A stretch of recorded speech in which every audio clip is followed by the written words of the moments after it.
Assalamualaikum warahmatullahi wabarakatuh dan selamat sejahtera. Saya ingin membuat beberapa ulasan dan pencerahan tentang isu hutang negara yang dibangkitkan dalam 2-3 hari kebelakangan ini, terutamanya dalam posting media sosial Yang Berhormat Datuk Seri Najib Razak. Terima kasih diucapkan atas keprihatinan beliau. Izinkan saya memberi penjelasan. Pertama, saya ingin memaklumkan bahawa dari 1 Januari hingga hari ini, kesemua pinjaman kerajaan adalah berdasarkan perbelanjaan yang diluluskan di Parlimen sewaktu pembentangan Belanjawan 2021. Tidak ada dana tambahan seperti yang didakwa selain dari hasil kerajaan yang biasa dikutip yang kini berkurangan kerana pandemik. Saya ulangi, kesemua pinjaman kerajaan setakat ini adalah berdasarkan perbelanjaan yang diluluskan di Parlimen sewaktu pembentangan Belanjawan 2021. Kerajaan juga tidak pernah menggunakan ordinan darurat untuk meningkatkan atau menambah perbelanjaan melebihi had ceiling yang telah diluluskan oleh Parlimen pada Ogos 2020. Kedua, ingin saya memaklumkan bahawa pinjaman kerajaan setakat April 2021 berjumlah 81.8 bilion ringgit dan setakat bulan Mei yang masih belum habis ni adalah sekitar 99.3 bilion ringgit, bukan 115.53 bilion ringgit. Kita sentiasa bersifat telus dan transparan. Kesemua data berkenaan kedudukan fiskal dan hutang negara diterbitkan melalui laman web MOF dan juga web statistik Bank Negara Malaysia. Jumlah 81.8 bilion ringgit ini merangkumi 31.6 bilion ringgit bagi membiayai semula hutang terdahulu yang matang dan 50.2 bilion ringgit yang sememangnya digunakan untuk membiayai perbelanjaan pembangunan. Ini semua termasuklah perbelanjaan dari kumpulan wang COVID-19 yang mana 17 bilion ringgit adalah untuk tahun 2021, merangkumi inisiatif-inisiatif semasa tempoh PKP 2 dan PKP 3 seperti bantuan prihatin rakyat, program subsidi upah, jaringan prihatin, geran khas prihatin dan program e-belia.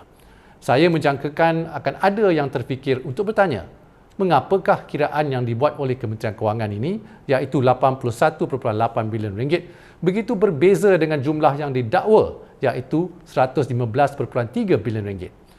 Saya lihat di dalam senarai yang dibentangkan oleh Datuk Seri Najib, terdapat pinjaman yang dibuat oleh Petronas, pinjaman yang dibuat oleh Khazanah dan hasil jualan kepentingan Telekom dan Siltera. Secara terus terang, saya tidak tahu mengapa beliau memasukkan pinjaman yang dibuat oleh Petronas dan Khazanah serta hasil penjualan Siltera atau saham Telekom sebagai pinjaman kerajaan. Pinjaman Petronas dan Khazanah ialah urusan syarikat masing-masing. Mereka meminjam untuk keperluan modal dan aliran tunai syarikat. Ini hutang mereka. Merekalah yang tanggungjawab. Saya rasa perlu juga saya beri pencerahan tentang beberapa perkara. Kerajaan hari ini tidak bermain silap mata dalam membuat pinjaman atau perbelanjaan. Hakikatnya, kerajaan sekarang tidak membuat pinjaman di luar belanjawan tahunan ataupun off-balance sheet. Tidak seperti kerajaan terdahulu. Pembiayaan off-budget ini berjumlah 50 bilion ringgit. Dalam menyebut hutang negara, kita tidak dapat lari dari menyebut hutang legasi 1MDB, SRC, SSCR dan sebagainya. Kita telah diminta untuk move on, tetapi kita membicarakan hutang negara. Adalah penting rakyat tahu ke mana perginya duit kerajaan yang sepatutnya digunakan untuk membantu rakyat, terutama dalam suasana COVID-19 yang menekan. Kesemua liability ini dibuat dahulu, tetapi selain daripada pembayaran faedah, kita juga perlu membayar balik prinsipal mulai sekarang. Sebenarnya, lebih kurang 15% daripada hutang kerajaan adalah dalam bentuk komitmen jaminan dan hutang 1MDB. Antara 2008 hingga 2017, hutang kerajaan persekutuan meningkat lebih 120%, tetapi yang lebih ketara ialah jumlah jaminan kerajaan yang meningkat lebih 240% dalam tempoh yang sama. Kerajaan telah mewarisi keberhutangan yang tinggi dan kapasiti untuk membayar komitmen kewangan yang lebih rendah. Selain daripada hutang kerajaan persekutuan, kerajaan perlu menanggung komitmen jaminan seperti 1MDB, SRC dan SSCR kerana projek-projek ini tidak menjana pendapatan bagi membayar prinsipal dan faedah pinjaman. Yang lebih menyedihkan, banyak di antara pinjaman ini kita langsung tidak tahu apa hasilnya. Analoginya ialah seperti dialami ramai penjamin pinjaman kereta. Kawan lari, tak bayar bank. Kereta hilang, kita yang kena bayar. Begitulah keadaan yang tentang banyak hutang legasi yang kita warisi hari ini. Kerajaan telah melunaskan sebanyak 12.4 bilion ringgit hutang 1MDB dan 3.1 bilion ringgit hutang SRC.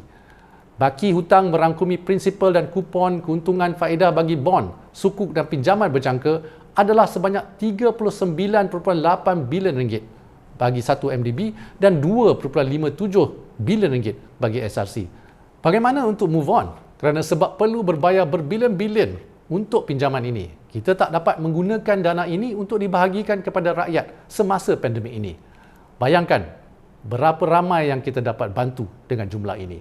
Akhir kata, rakyat harus maklum bahawa kesemua pinjaman yang digunakan untuk membiayai program kerajaan direkodkan dalam penyata kewangan kerajaan serta akan diaudit. Kesemua pengiraan kita, proses pinjaman dan sebagainya adalah mengikut amalan biasa kerajaan yang telah dipraktikkan di Malaysia sejak dulu lagi. Sekian, terima kasih.